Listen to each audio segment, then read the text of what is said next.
Bitcoin bleeding off $10,000 coming into the end of the week. It's not good, right? That's not good. That's not part of the plan. Anyway, thank you for joining me for another one of my videos. And I'm going to get straight on to price action analysis. So this is a 4-hour time frame. I think the most important thing, personally, to establish here is the trend, right? So you can do that with a line of randomness if you like. And you just want to pick out all the sequence of higher lows that indeed you need to make up an uptrend or to establish an uptrend. And so what that means right now is that for this to continue, Bitcoin needs to, in my humble opinion, on a 4-hour time frame, defend this last low, this last higher low. And that's coming in just around about, call it 94. So not a million miles away from that at the moment. So you can see the higher lows setting the uptrend, and then this kind of double bottom here, making the last higher low. So Bitcoin would need to defend that to continue that as the trend. Now, hours pass, it's looking less and less likely. However, it is still there. So for now, things are okay, but Bitcoin needs to be careful. You can see the 4-hour momentum is very much to the downside and has to, jump up effectively $5,000 from where it is at the moment to even shift this back green. So the MACD is in a bit of a horizontal vertical nosedive at the moment. So Bitcoin's got to do a lot of work.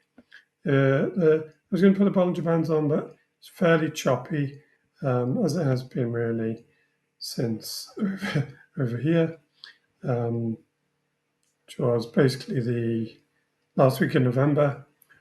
As of yesterday's video, you can see there has been volatility expansion on the 4-hour to the downside.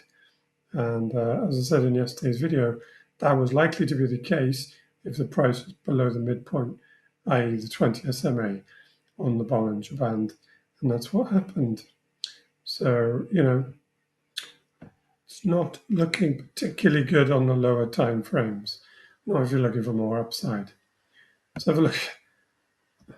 Let's have a look at the daily. And so you can see the last 2 days have been a bit of a disaster.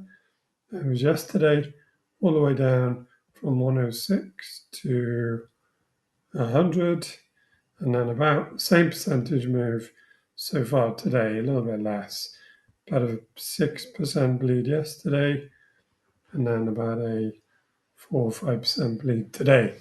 So what does that mean? Well, on the daily time frame, it just means that this is volatility contraction, or it's not a continuation of the upsided volatility expansion. However, closures below that area, which I mentioned, basically 94, and that would make it much more likely for the next volatile move to be to the downside. And if there is a volatile move to the downside, well, then at the very least, I would be so bold to suggest a move somewhere between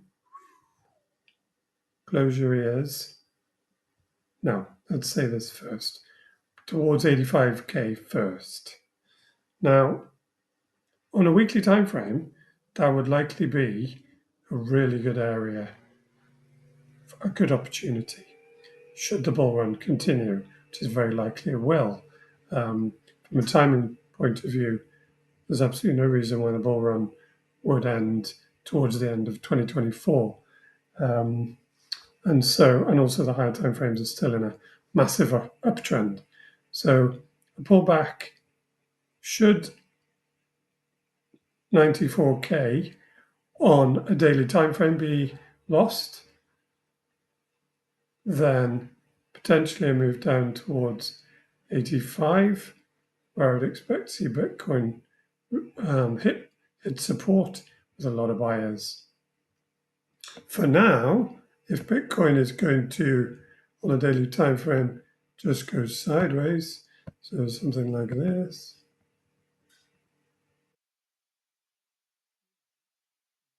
To retake the midpoint of the Bollinger Band, which at the moment is coming in just shy of 100,000. That's why I wanted Bitcoin to defend yesterday, but clearly it didn't today. So yeah, back above 100K is the first step on a daily time frame, and then that's more consolidation. But at the moment, the lower time frames,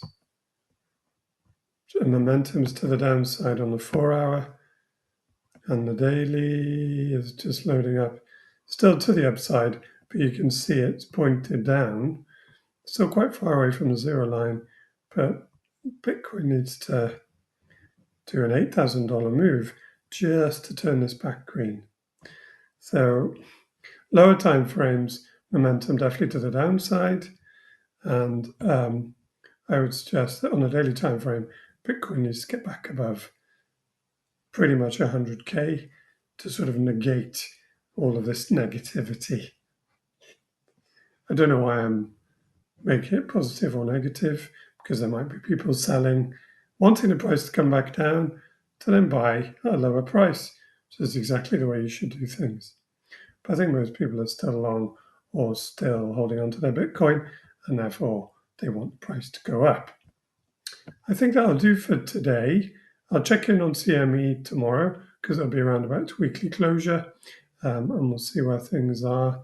But yeah, another red day for Bitcoin. Anyway, I hope you've enjoyed the video. If so, please like and subscribe, and I'll catch you tomorrow for Friday. Take care.